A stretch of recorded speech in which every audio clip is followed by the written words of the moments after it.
I'm delighted to welcome from British Columbia clinical nurse specialist with Indigenous cultural safety, Nikki Rose Hunter Porter, and provincial knowledge translation manager, Michelle Padley, to moderate the activity session on summit reflections and commitments to action. Over to you, Nikki and Michelle. Tip. Hello, everyone. Nikki Rose Hunter Porter and Quest. Daos te slaquapm is to Agwin, to Kamlups te slaquapm gamumtwen, cookstech cook to kel cookpi, to skatef cook to temu cook to selfqua to selfkin to selfkin house, cookstech cook to white to stem. Hello, it's nice to be here today. My name is Nikki Rose Hunter Porter, and I am Saquatm First Nations from Staus, the peoples of the Low Valley or the Low Trail, which is located within the southern interior region of so-called BC. And I situate myself with an immense amount of humility and pride to be who I am and where I come from. And I just shared a little bit of our teachings in my language, Saquatmixchin.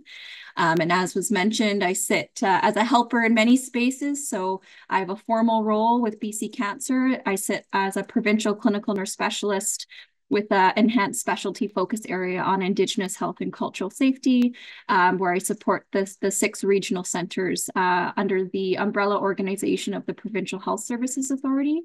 As well, I'm a research affiliate with the BC Indigenous Health Nursing Research Chair, which is led by the brilliant Dr. Mona Lisa Burke-Bearskin and many other influential Indigenous nursing leaders in that space as we really collaborate and really move that collective message of the Indigenous nursing grandmother's legacy and really trying to elevate the voices of our peoples in systemic change. So yeah, that's a little bit about me.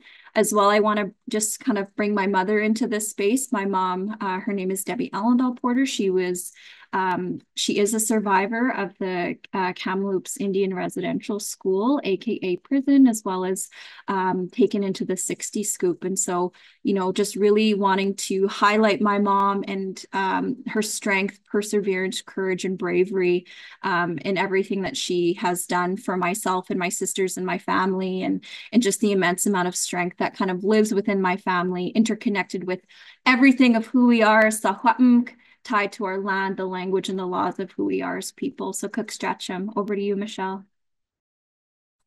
Marcy Tanja Kia, wow, Michelle Padley, Dishnakishan, Mitchif Nia, Sakot Mu in a weekend. My name is Michelle Padley. Thank you very much, Nikki, for your intro and for centering your family and ancestors in the work that you do. I am Métis, and I am very privileged and grateful to be residing within Secwepemc, which is the lands of the Secwepemc peoples here within the interior. As mentioned, I am the Provincial Knowledge Translation Manager for Mental Health and Harm Reduction at Métis Nation, British Columbia. I am also a mom of 2, and I am also currently a PhD student at University of Victoria. I work alongside Nikki in a few different areas, but also as a research affiliate with the BC Indigenous Nurses Research Chair, and very grateful for all of the different spaces I get the opportunity to enter and advocate for the rights of Indigenous peoples. I'm looking forward to our conversation today and all of the brilliance that you will bring to that conversation in moving anti-racism forward. And Marcy, Nikki, back to you. Yeah, thanks, Michelle. And yeah, Michelle and I, you know, we're sisters walking together in this work, and very grateful to be able to, you know, be who we are and where we come from, and to really create a bit of a unity, right? And the differences in our worldviews and perspectives, even as Indigenous peoples, right? Recognizing there's distinction, but there are a lot of threads that, you know, weave us together as nurses. And I think, you know, the beautiful thing about working with Lisa and the BC Indigenous Nurse Research Chair is we really bring that authentic self to the work to really highlight, you know, how we ground ourselves and the teachings in which we ground ourselves, and the teachings and the knowledge that flows through our blood as people. And so just wanting to really highlight that. And so before we kind of introduce the Menti meter, I just really first want to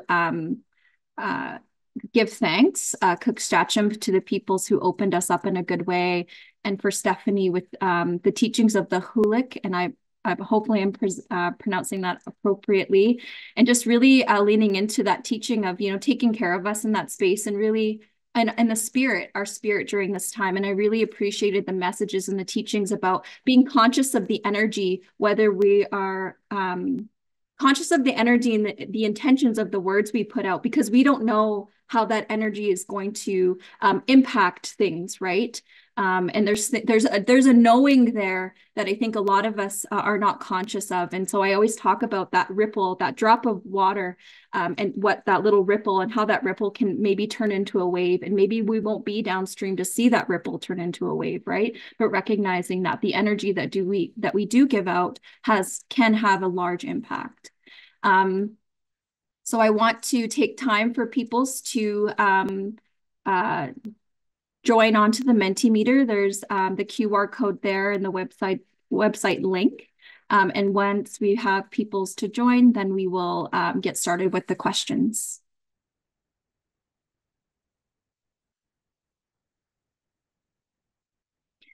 And as peoples are joining on, I just wanted to, you know, pose a bit of a critical thinking reflection here. You know, I want us to think critically about how we can actively apply and what we've unlearned and learned over the past few days into our workplaces or in our own spheres of influence. So this goal really is to bridge that gap between theory, so the concepts in which we kind of discussed, and action, the real world steps taken when faced with racism sort of within our daily practice. So as nurses, as we encounter moments of racism in our everyday sort of lives, or however that may manifest, whether it's in a team dynamic, patient interaction, or embedded sort of within the policies and structures of the institutions in which we work within, we really need to be accountable to talking about these issues is like a really important start, but the real impact comes when we take action in those challenging, often uncomfortable moments. So when we speak up against microaggression, challenge discriminatory behavior, advocate for systemic change, that's where we shift from being sort of passive participants to active change agents. And so this is how we truly, I believe, are going to make a difference in dismantling racism within our healthcare spaces, and recognizing that the way in which we're engaging today is also sort of protecting us within those spaces of privilege, right? And I know that it's really challenging to engage with many different peoples across a virtual platform, but I really encourage you all to kind of reflect, even within this engagement session, the protection that is offered in these spaces. Thank you, Nikki, for really grounding us in the work that we are undertaking today. And thank you, Khadijah, for putting up that first question. The first question we have for you today is, in your opinion, and based on your experience, what are the most significant barriers to achieving racial equity in nursing and healthcare?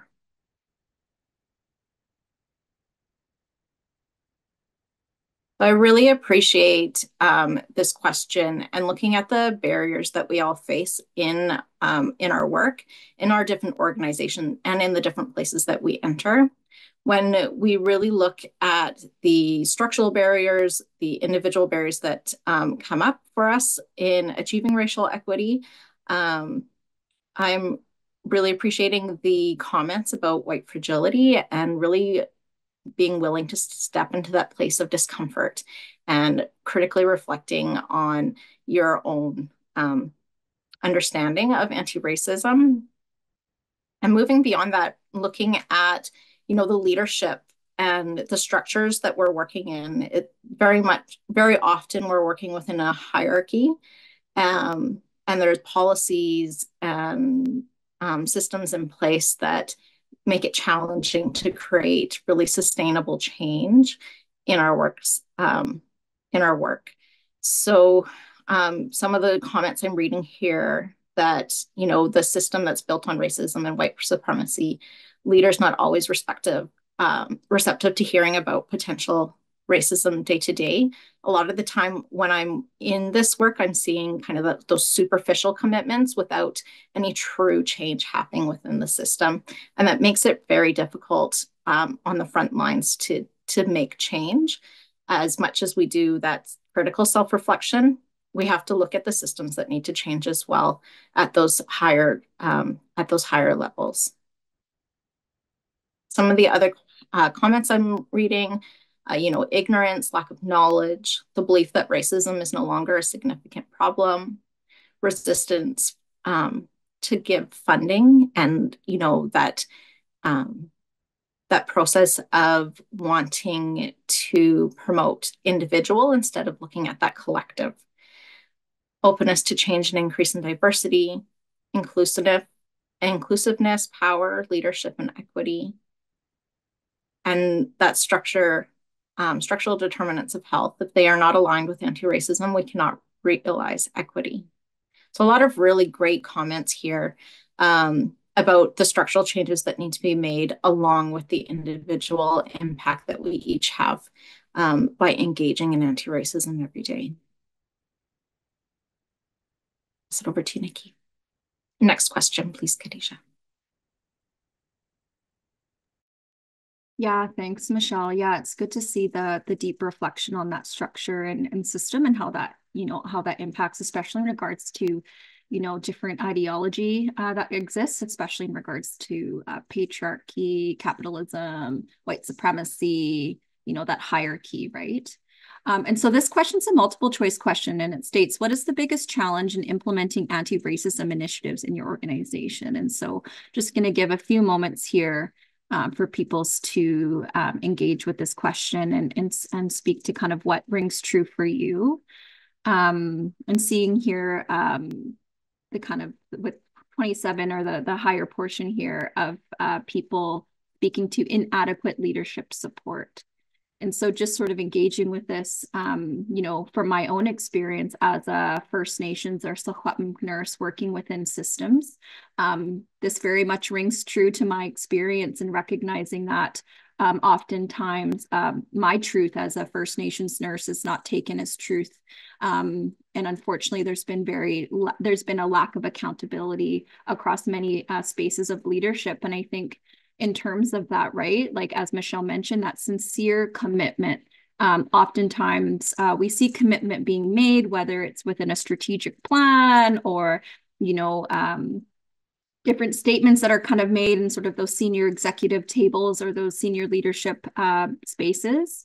But we're really looking for that sincere commitment. And just kind of speaking from my experience in my workplace now with the Provincial Services Health Authority, we do have some amazing leaders over here within this organization that have sincerely committed, and just the ripple effect of that commitment right from that top down. And again, through my worldview, I don't see anything through a hierarchy as a Secwepemc person, right? But recognizing that in these systems, this way of thinking and ideology does exist, right? And so we really need to see organizations really look at, committing sincerely sort of within those spaces and recognizing that we also need our own peoples in leadership as well.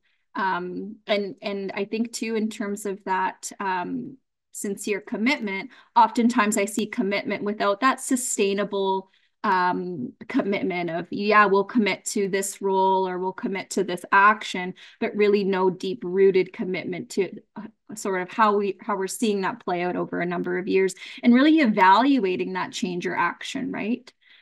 So appreciate the responses here, and I'll move on to the next question. Over to you, Michelle.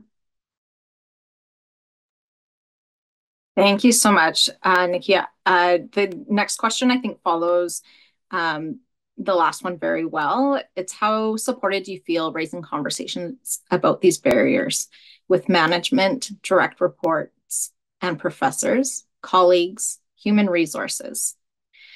So I think this really speaks to the amount of commitment that leaders are taking with creating change. And if you're seeing that in your workplace, it's much easier to have those conversations if our leaders are bringing it forward. I'm happy to see a little bit more comfort having those communications with colleagues. I can understand that, when there's power dynamics between positions, it can be uncomfortable to challenge and have those difficult conversations, putting yourself in an uncomfortable space when there is risk involved.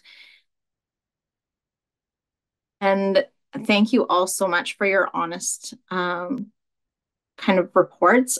And it looks like, although colleagues have the most comfort, it's still only mid-range, right? So there's still a ways to go before we're able to step into the space where we're feeling comfortable having the conversation. I would encourage you to take that on as a commitment.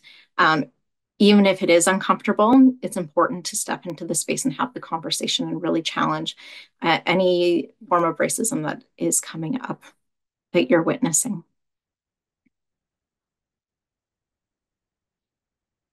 Thank you, Khadijah. You can move to the next question.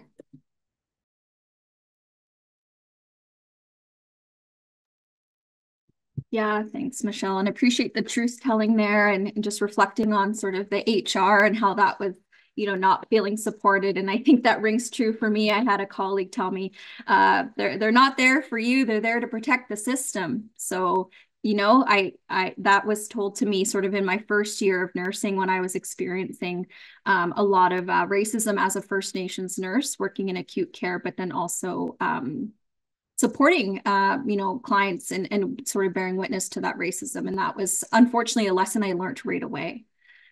So this question speaks to how do you foresee changing Canadian demographics impacting the nursing profession over the next 25 years? And we had a great presentation earlier today that really spoke to, some of these statistics and demographics. And to be honest with you, I was actually quite taken aback by some of the statistics, and then also recognizing too that Indigenous populations are the fastest growing population in so-called Canada, and so just really taking time to kind of reflect on that, right, and just sort of what we're kind of wanting to kind of see over the next 25 years, and so what we're kind of seeing here we need to get much better at DEI, representation, change is necessary, action is needed now, hopeful if we can maintain the trajectory, hope there will be more diversity, access to language. So kind of what we're seeing here is recognizing that, there will be an increased ethno-cultural diversity. And so nurses and people's working in healthcare will really need to lean into sort of what does that mean by culturally safe care, right? Adapting to distinct and diverse health beliefs and practices of this increasing sort of diversity across our population, recognizing too that we have, an aging population as well. So, the growing need for that specialized care, and then also reflecting on the workforce. So that workforce diversity that we're going to see, so that also kind of needs to be reflected in sort of that, more representation in leadership roles, from diverse communities. And then kind of that focus on that systemic change, again, going back onto that anti-racism, cultural safety, and that decolonization, which is essential kind of starting within that nursing education to prepare nurses. And so just kind of looking here, more cultural education will be required, high representation of Indigenous nurses in the healthcare systems at every level. We need more non-white people in positions of authority and policy-making decisions.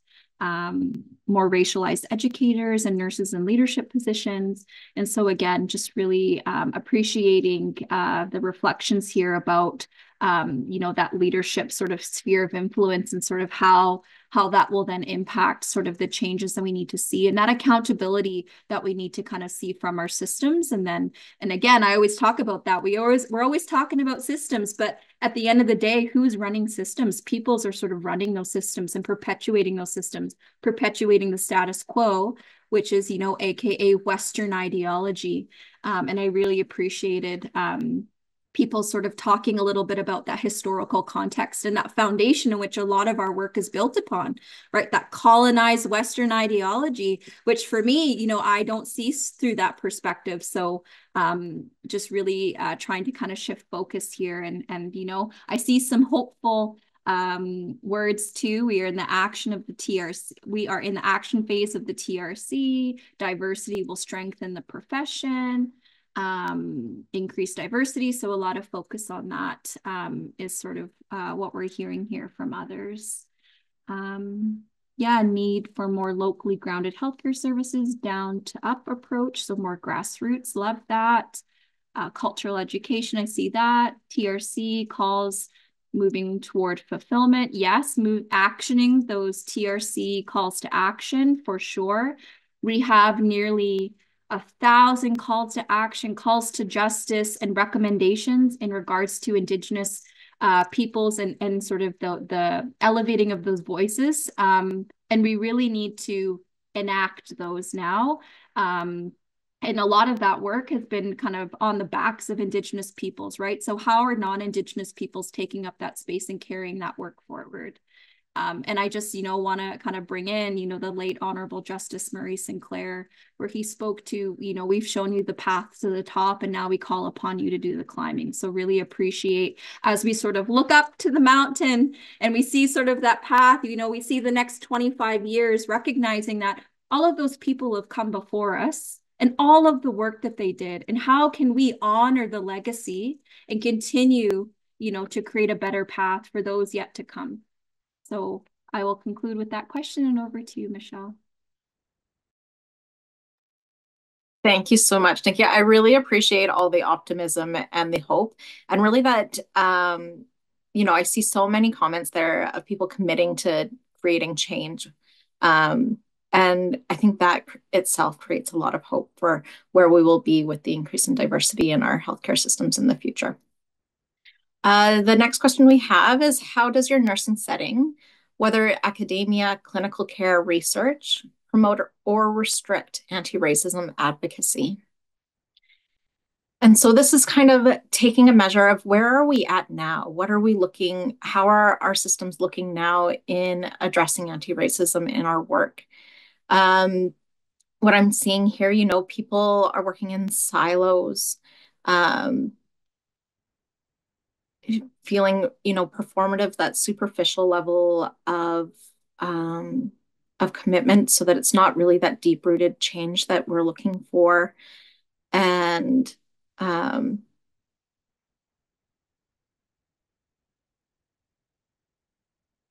some silence happening here.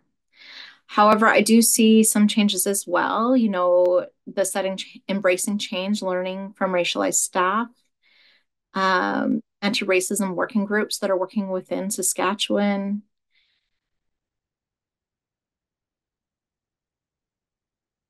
And so it looks like there's some settings that are moving things forward and some that are struggling more. You know, some of the things that I'm seeing are the systemic and structural barriers that are in place. The leadership is having a large impact on whether or not anti-racism advocacy is able to move forward. Accountability, I think, is a really big piece of that work. I'm reading zero tolerance is not enforced, which restricts our ability to be advocates. I see a little bit about people feeling busy, feels like it's heavy work and it's hard to push through.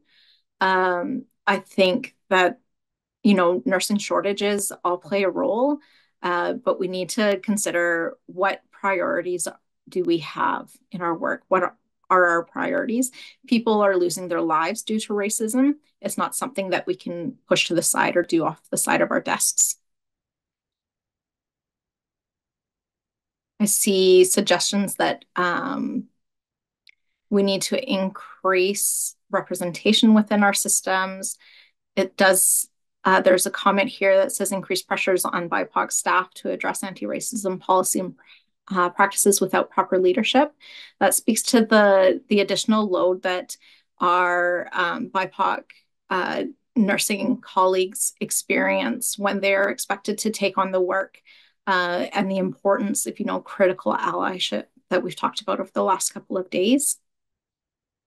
That reciprocal accountability, ensuring that, people are held to account, that there is that ongoing, sustainable, systemic change that needs to occur that looks like, from your comments, is not necessarily happening at this point in time.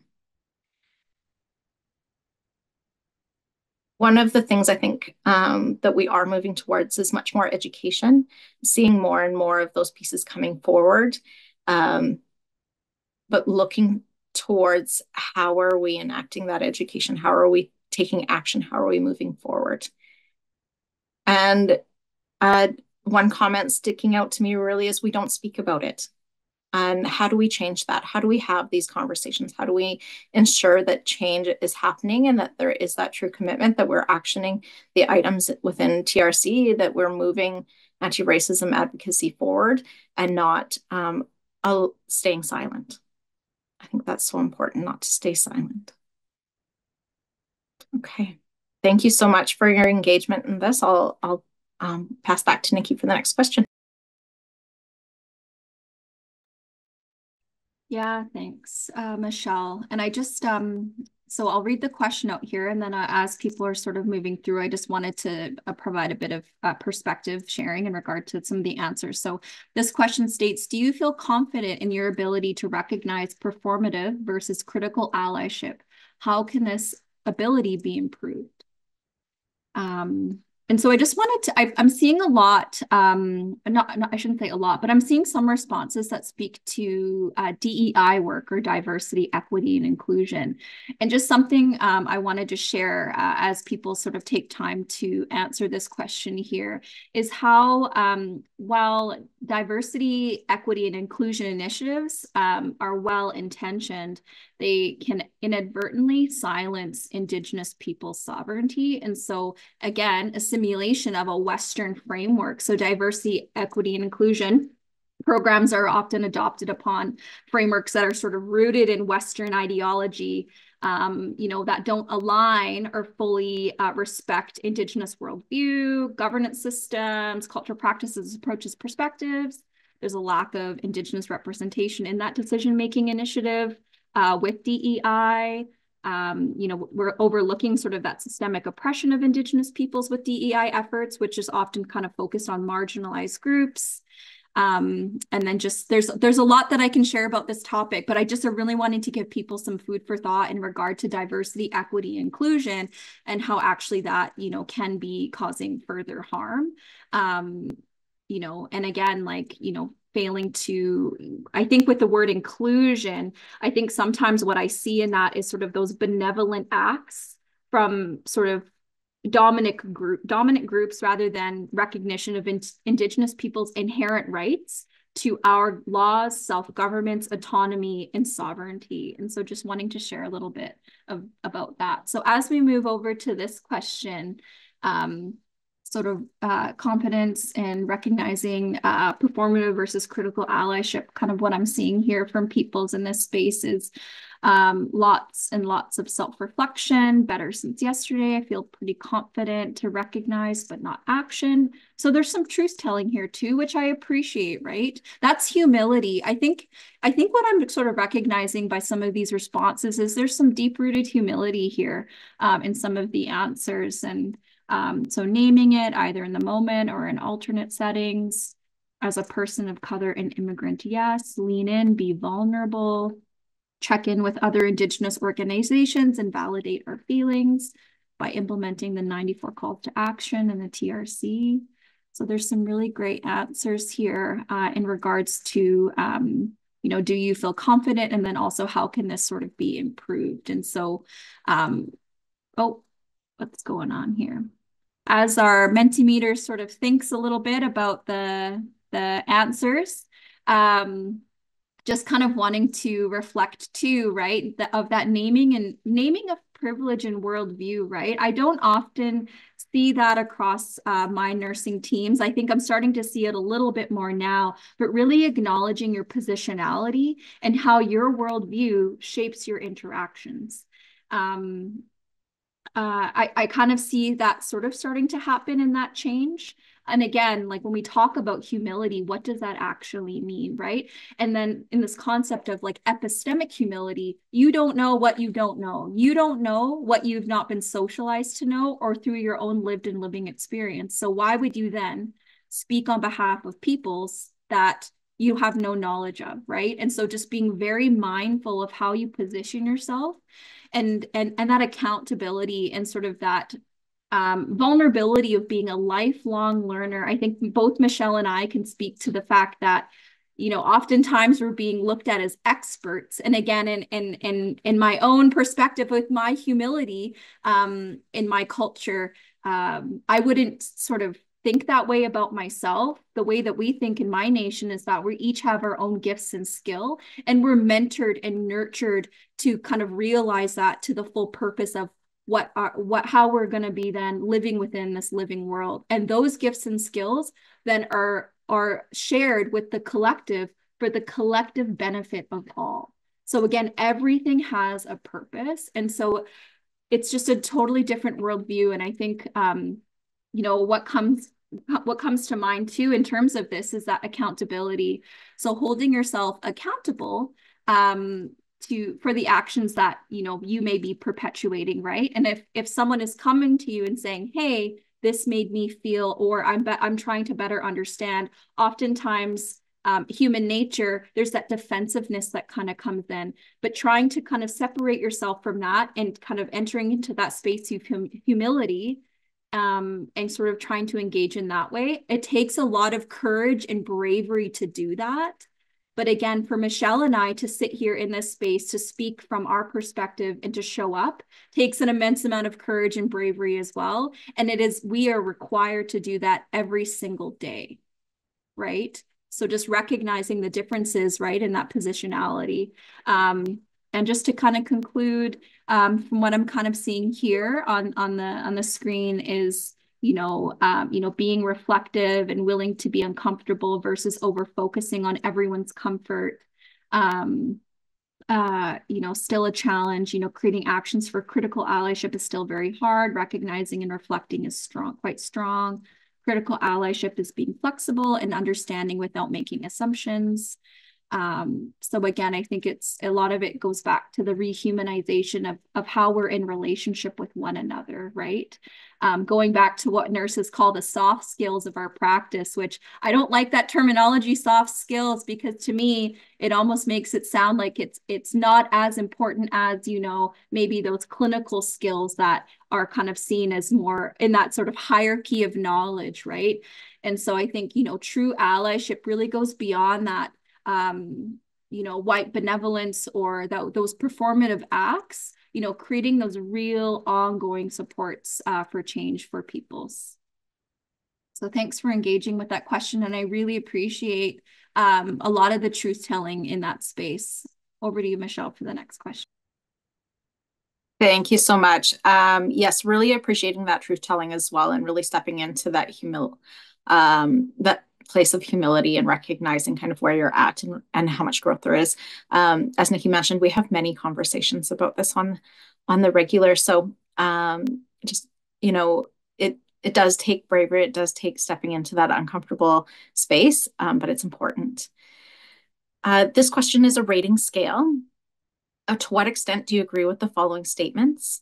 Allies should prioritize the needs and perspectives of marginalized groups over their own comfort. I think this is especially speaking to that place of discomfort. So you have to be willing to be uncomfortable to ensure that we're uplifting and raising the voices of those who are marginalized. It's recognizing your own privilege and not having to sit in that discomfort all the time, every single day, and making sure that your colleagues are being heard, that their voices are being recognized, and nobody's being silenced in that anti-racism advocacy. The second statement, allyship demands confronting and challenging friends, family, and colleagues who exhibit racist behavior. Again, this can be very uncomfortable. You know, you have close relationships, and there may be a worry of disrupting those when we challenge them on the comments or the belief systems that they have. But that's how we create real lasting change, is really changing the understandings of how people view racism in the world that we are in. Then the third statement, performative allyship is more harmful than no allyship at all. And so this is speaking to how we really need to look at how critical allyship goes beyond just that kind of speaking and saying that you're going to create change without deeply committing. I think that it's important to recognize that performative allyship can cause harm in that it disrupts trust. It creates the picture of change without actual change occurring, and it can cause quite a lot of harm without that, even though the intentions are good. Looking at your responses, it sounds like people are very comfortable confronting or are very aligned with confronting and challenging friends, family, and colleagues. A little bit less sure about whether or not we should prioritize the perspectives and needs of marginalized groups over their own comfort. And again, with performative allyship is more harmful than no allyship at all. Here, I am curious on kind of how people are interpreting that language. If you're feeling that we're speaking, perhaps performative allyship is a step along the way, but really encouraging you to critically think about how performative allyship can be damaging and how we move forward into critical allyship and really committing to deep-seated change in the work that we do. Pass it back to you, Nikki, for the next question. Yeah, no, thanks, Michelle. Yeah, it's interesting to kind of see people's perspectives and, you know, how they're sort of enacting this work. And so this question is sort of building upon the last few questions we've been speaking to. So what questions would you ask to understand if someone is a critical versus a performative ally? So just sort of trying to, you know, put some of this theory to action, theory to practice.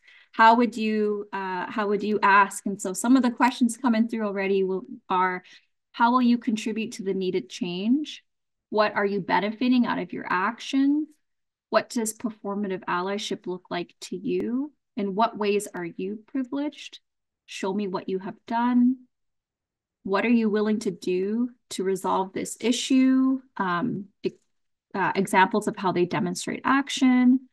Do you have any Black or Indigenous friends? How are you engaged and invested in this? What's in it for you? What are you able to contribute to anti-racist initiatives? Is this benefiting you? Are your actions benefiting you or marginalized peoples? Do your actions reflect your words? Yes. So these are some great questions that, you know, and again, just trying to visualize if you were in sort of an interpersonal conversation with someone, do you feel like you would be brave and courageous to be able to say that? Or potentially maybe you're in a crowd, maybe you're a participant in a presentation, and you know there's things that are coming up for you. Would you feel brave and courageous to speak up and speak out, to call people in? I want people to kind of deeply reflect on that, because I think to write these words, you know, in this space is really protecting you. But again, how are you going to enact this into your practice, whatever space of healthcare you work within, whether that be, you know, leadership, you're working point of care, you're working within, you know, acute care systems, education systems, community health systems, right? Administration, like all of this would apply. And so a lot of these questions are kind of, you know, where is your heart right now? That's a beautiful question. Where is your heart right now? I would be interested to kind of hear someone's response. Maybe that's a good, I'm going to take that question and I'm going to use that question and see how people respond to that. I like that question. Tell me more about the actions and who is supporting your idea and words. How are you able to contribute to our initiative? What have you learned/learning? What are you working on to be a critical ally? So yeah, I find with these questions that are being shared here, are really calling people in to do that, deep reflection of, how are they sort of in relation to, whatever that initiative may be. And just something that I wanted to mention sort of along the same lines of, critical versus a performative ally. I was doing some reflection on this question, when we were sort of preparing our minds, bodies, and spirits for this day. And I was thinking about cultural appropriation versus cultural appreciation. And something that I'm really recognizing, especially within research and literature, a lot of language is being used that kind of aligns to maybe the TRC calls to action. So kind of building upon, the conversation earlier about, that importance of language and how, although it can kind of be seen as simplified, language carries a lot of power. The language that we choose to use can carry a lot of power. And how are we acknowledging that, but then also, enacting that in sort of our practices as nurses? And I think, for an example, right, taking cultural appropriation, right? So taking elements of a culture or a knowledge system without permission, without understanding it, without respecting it, often for your own personal gain. So sometimes what I see at different conferences that I go to is a lot of people, a lot of non-Indigenous peoples, for an example, using Indigenous research methodologies without fully understanding the knowledges and knowledge systems of those methods, not fully understanding how they're situating it in relationship, right? They're taking it on as if it's their own, and really not respectfully engaging and honoring the knowledges of those peoples, right? And so just something to really call in our people here in this space, even in the word, I often see in literature, calls to action, and then whatever that article is about. And in my mind, I'm like, oh, calls to action, right on. I go in and I'm looking through, not a single thing in regard to anything Indigenous, right? And so again, not to say that there's an ownership of specific language or specific words, but I think we need to be very mindful and intentional, and not even, and moving beyond that intention, what's the impact that we're hoping to see, even within the language in which we use, right? And recognizing there's significant difference between cultural appropriation and appreciation. And hopefully, peoples can kind of enter into their own learning with that. So yeah, I appreciate all of the critical thinking questions here, and really hoping that people have been able to read through them themselves as well, and have been able to gather different tools to enact within their workplaces. Over to you, Michelle. Thank you so much, Nikki, and thank you for bringing that to light. I think it's such an important conversation and something that's very misunderstood. One of the biggest pieces that I find is when we're engaging in those spaces of cultural appreciation, it's so important to engage with the people that you're, culturally appreciating. So really uplifting their voices, ensuring that you're recognizing and respecting their sovereignty in their own knowledges.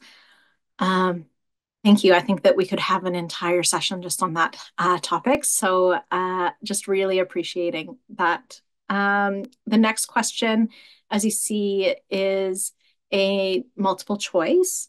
So although all are essential, what practice area do you think requires the most immediate attention to promote racial equity in nursing? The options are recruitment and hiring practices, professional development and mentorship programs, patient care and treatment protocols, and workplace culture and environment. And it looks like a resounding response of D, workplace culture and environment. And, when Nikki and I were reflecting on these questions, we talked a lot about how workplace culture and environment play such a critical role in equity within nursing, and really looking at the way we create a space of safety, in which people can show up as they are and their needs can be met in a good and safe way.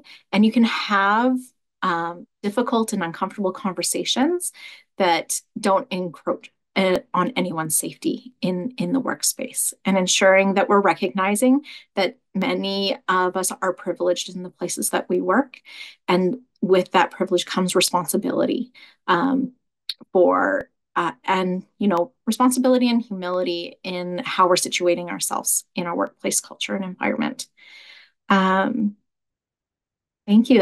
That's a very strong response for workplace culture and environment, and I think we all play a role in that. So, looking forward to seeing that change in our workplaces. Over to you again, Nikki. Yeah, it's interesting because Michelle and I kind of moved through these questions and had our own responses, and we were curious to see sort of what the engagement would kind of say based on our kind of perspective of the question. And so this question now focuses on policy. So what accountability measures are in place to ensure that anti-racism policies are upheld in your workplace or sector? Do you feel they are sufficient? And so there has been some conversation today specific about policy. And so interested to kind of see here about what sort of is occurring in systems now. So not sure, no, none and no, I'm not sure. I don't know. So there's a few people who are not aware. So again, that speaks to, some of that truth about how much work we have to do in regard to anti-racism policy. And I really appreciated how, in the last panel, the conversation was in regard to that historical context and where these policies were created, right? So really going back to that foundation and really looking into when was this policy created and recognizing that there's some historical context that definitely will influence. And so some of the other answers here, respectful workplace policies and processes for complaints exist, but aren't always followed like they're supposed to be. Have no clue as there's a lack of transparency. So I think kind of what I'm hearing here is we're not doing a great job in systems in regard to anti-racism policies. And if there are policies that are in place, they're not really being upheld or followed to kind of the true spirit of what that policy was co-created for. So go upheld, never heard of it. We are told we must include anti-racism education for our students, but not told how, nor reprimanded for not doing it. Again, so I'm seeing a lot of disconnection kind of between the vision of what the hope is for policy and sort of, the space of growth, unlearning and learning that can happen, and just that space of safety for people's, right? But I can see here that, we're not there yet. So not sure, not aware. So I think that's, kind of the popular answer here, or, peoples are in spaces of still creating them. And, or if they have been created, it sounds like, there needs to be some work about how they're going to be upheld and seamlessly embedded within the organization. And so also just wanting to kind of bring in, a comment that Jifa mentioned earlier in regard to human resources. And I really appreciated the comment of how, they need to be trained in human rights. And as I shared earlier, I learned really early on in my nursing career that human resources in systems were not a safe place for me as a Kalmuk, as a First Nations nurse, to come and bring forward my concern. And so, really ensuring that peoples are leaning into sort of the human rights in that space. And I know that we've got a long way to go. But I think, just from my own personal experience here at the Provincial Services Health Authority in so-called BC, we have which is called Sanya Kula. So it's an Indigenous recruitment and employee experience team. And this sort of was created from the organization. It was really a commitment from the organization to work with key partners to create direct pathways for Indigenous employees and with Indigenous employees, actually, and to really kind of build in sort of that community, really honoring the relationships, connection, and supporting Indigenous peoples across the workforce within this organization. So again, there are opportunities outside of colonial structure, and our peoples are sort of taking up that space in spaces of sovereignty and inherent right and saying, actually, we need our own. And again, it's not to say that others aren't accountable to the work. But I think there are some key tangible examples that are occurring right now in systems that I think are moving forward in a good way in sort of that world of policy, especially in terms of sort of supporting peoples who come from, marginalized communities who do not feel safe working within their organizations, and then let alone the care recipients receiving care in these organizations, right? I think there's so many levels here. HR needs an ethics class. Yes, I think there's a lot of work needed in there. So, and leaderships need to be accountable for their leadership. So lots of great responses, and I'm mindful of time, so I'll move back over to you, Michelle. We only have a few questions left. Thank you, Nikki. Yes, I'll jump right into this question as it is a follow-up from the last one. And really, I think with the responses of, those policies are either not in place, not upheld, or not well known, this gives us the opportunity to look at what do those policies really need to look like? How can anti-racism policies address the intersectionality of race with other factors such as gender, socioeconomic status, and disability? I think this question really gives us an opportunity as individual healthcare providers to think about what policies need to be in place to ensure that we're protecting the people that we're caring for, and along with the people that we work with. Looking at, the intersectionality and all the increased factors that come along with that. I'm just looking at some notes here, but making it a safe place to report any disabilities, ensuring employees feel safe at work, clearly identifying effects on health outcome, infographics rather than words. So recognizing that people learn and understand in different ways, and ensuring that there's accommodations for those supports, ensuring respect above all else. So expect and require openness, compassion, humanity to allow all to feel supported. For future suggestion that the question is broken down into segments so that you can comment more thoroughly.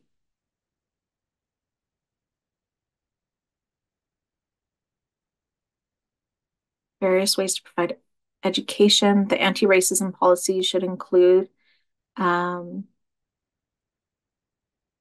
tenets of different anti-racism reports. This is a legal obligation based on HR code, so must be in the HR practices and policies. I'm still seeing here that in some situations, finding that if the policies are in place, they're not being held to account and not followed through on. And so really looking at how do we ensure accountability and enforcement of policies that are designed to ensure safety and equity and, the support of all individuals that we're working with and working for. It's a good question. We learn about intersectionality, but this is the first time I've been asked on how anti-racism policies can lean into this, maybe linking the policies together. To address intersectionality effectively, anti-racism policies must acknowledge how socially constructed ideologies like sexism, classism, and ableism intersect with racism to shape individuals' lived experiences. These systems of oppression are not isolated, but interconnected, which portrays inequities in unique and compounding ways. So really looking at that compound of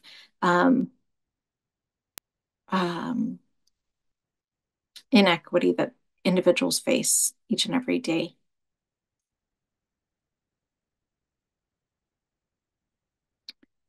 Yes.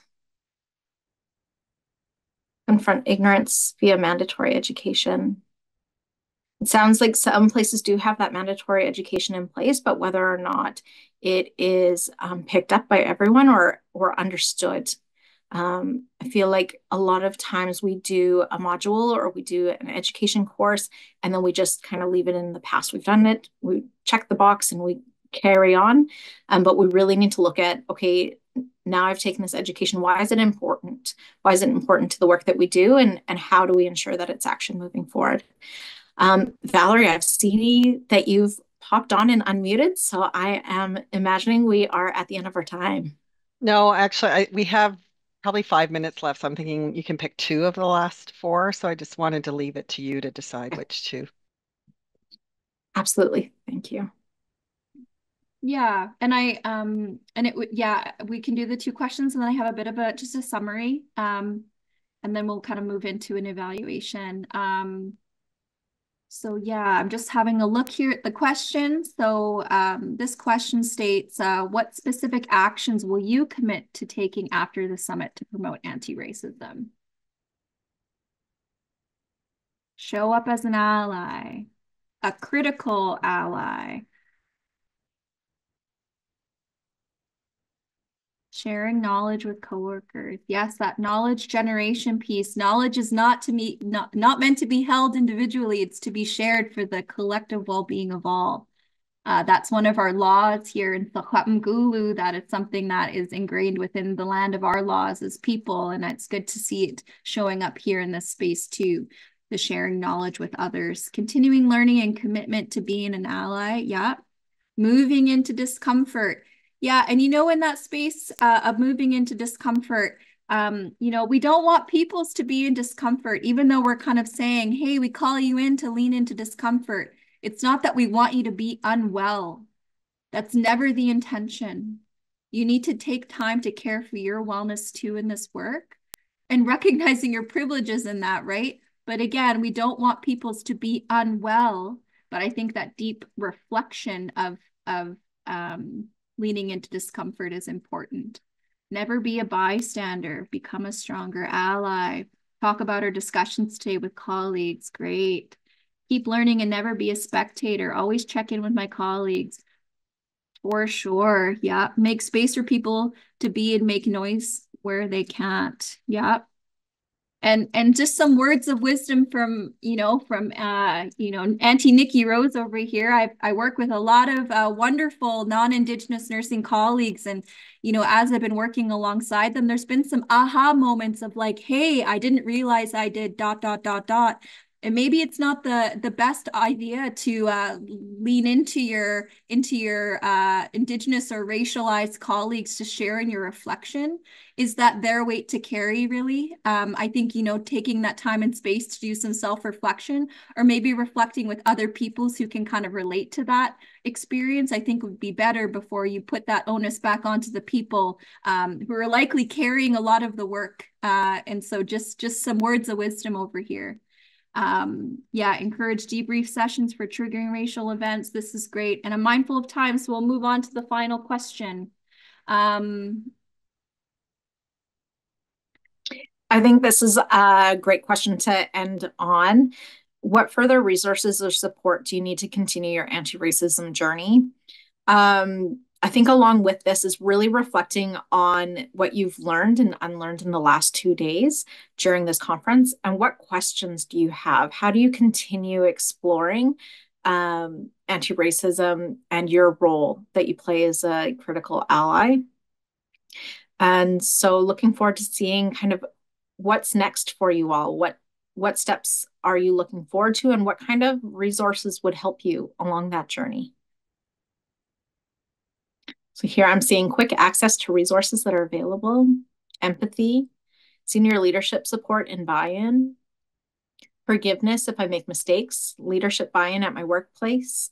We need stronger statements and action from leadership, practical actionable items locally, resources, groups, ways to get involved as a white person seeking mentorship and being a critical ally, community, compassion, a copy of all these answers we are posting, and data. My organization has an anti-racism statement and acknowledges racism within it.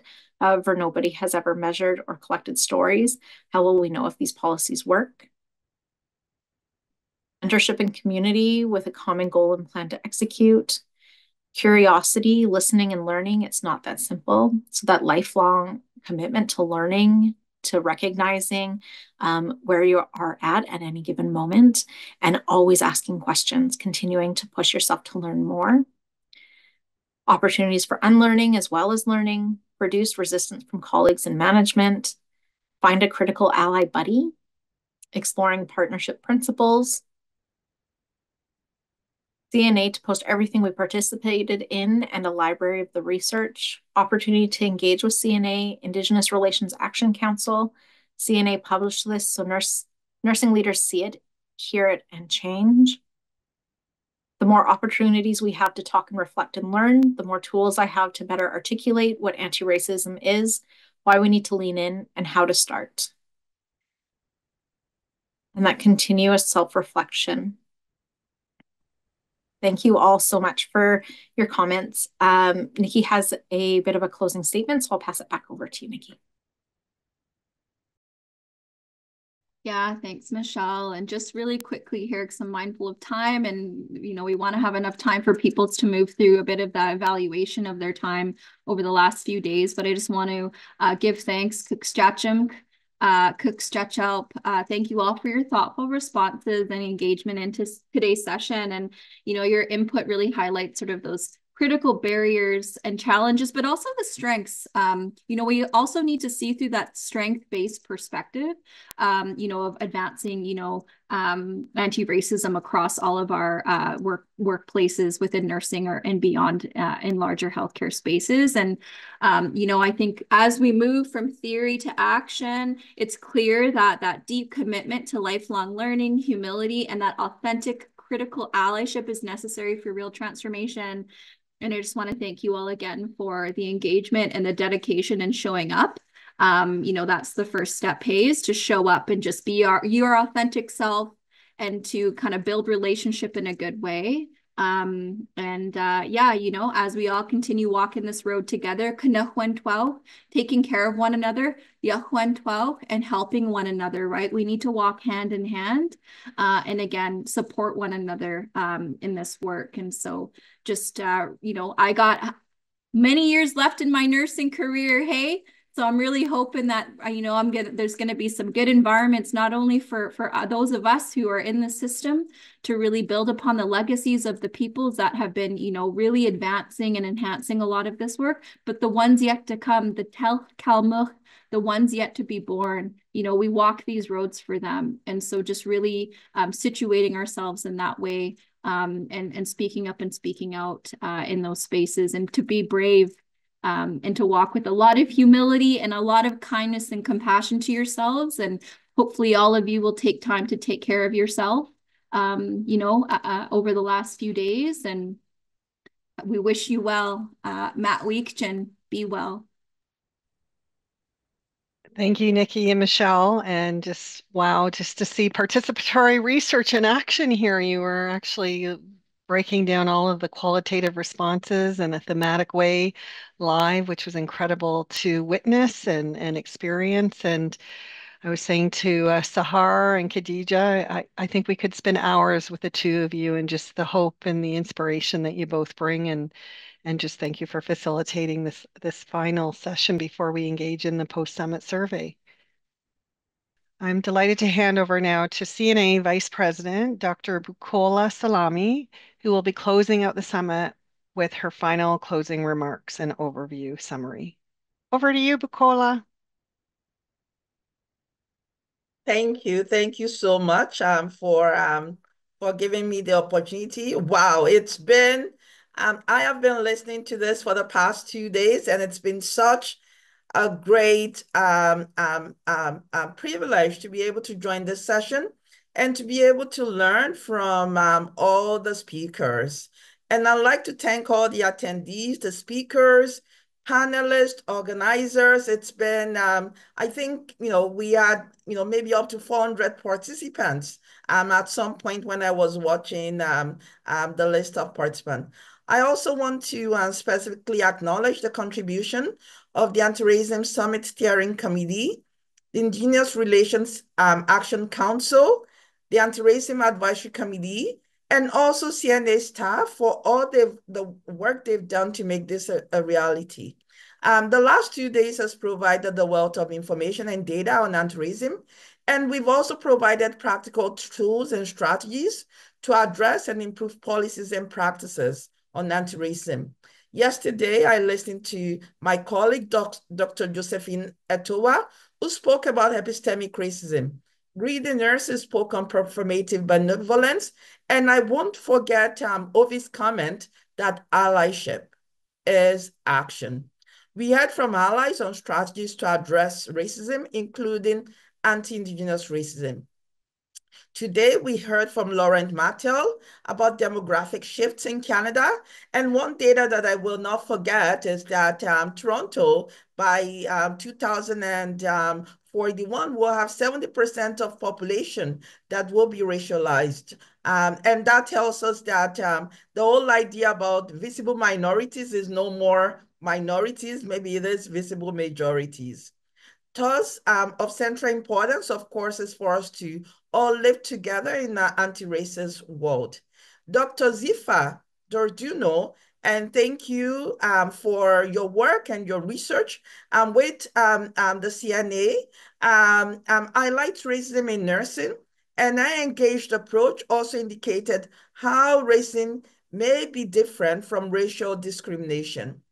Don Google, Ollie Murphy, and Janet Montague provided concrete strategies for scaling and adapting anti-racism policies and practices to different contexts. And I think one of the great things about these sessions is the engagement, the opportunity to be able to actually gather concrete strategies to move forward.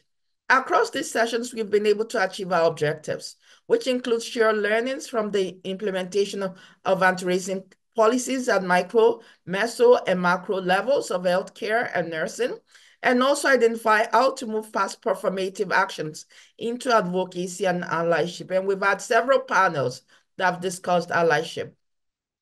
These sessions have been very great in inspiring us all and providing us with practical tools. And I know that the sessions could have been difficult for some of us to listen to, but they are very, very important discussions that we really, really need to ensure that we all have a positive work environment and achieve the best patient outcomes for our patients and communities. CNA is committed to continue to address racism in nursing, and we know CNA previously identified racism as a public health emergency, and we continue on our path towards addressing racism with fruitful engagement of Indigenous, Black, and racialized communities. Our diverse boards includes diverse individuals with strengths, including in addressing discrimination and racism. And as I close, I encourage us all to think and to reflect on our positionalities, as well as the concrete commitments that we are making today. What is your commitment to action based on what you've learned today? And what is your commitment to improving the well-being of all people in Canada across all and diverse racial lines? And again, I'd like to say thank you, everyone, once again. And thank you for your engagement in this session. And I would now hand it over to my wonderful colleague, Stephanie, to symbolically hand the ceremony. Thank you, Stephanie, for this and for everything else you do. Thank you, Bukola. I think today has been a day of self-reflection for all of us. And I want to close out our day by putting the kudlik out. And the reason why this is such an important gesture is that it tells us that now we've concluded our sharing, which is an Inuit value, to share and to hear other perspectives and then to reflect. And in that reflection, we need to take away, reflect, think, discuss, share, and then come up later with a way to contribute to what we've learned today. So I really want to emphasize to everyone that no matter where you are on the spectrum of learning, advocacy, your anti-racism work, whether this is the first time you've discussed it, or if you are a day-to-day advocate, those are all valid presentations to come to a session like this with. And we hope that we've incrementally moved you along on that spectrum as well, so that we all start to feel safer and happier in our advocacy work. So taking some time to reflect, taking some time to engage each other, taking some time to forgive ourselves when we feel like this is very hard work to do, forgiving ourselves for being tired at times and feeling the weight of this work. And of course, encouraging each other to continue forward and to not be discouraged when things feel difficult. If it was easy to do, we would already be there. So this is all of our journey to carry now. And so as I light this today, and then now I am putting it out, I want to say to everyone, thank you very much for attending. Kuyendamig and Daima. Thank you, Stephanie, for that beautiful ceremony and closing out the day. And I just wanted to thank everybody for your participation and contributions, and we will carefully review the feedback as well as include all the different insights from the Mentimeter inputs, and especially the last session from Michelle and Nikki. So again, appreciate everybody's contributions and the knowledge, expertise, the collaboration, the spirit, the compassion, the learnings and the lessons for all of us will continue to help us advance our profession and be leaders across health systems across the nation from coast to coast to coast. So thank you, everybody. Have a wonderful evening.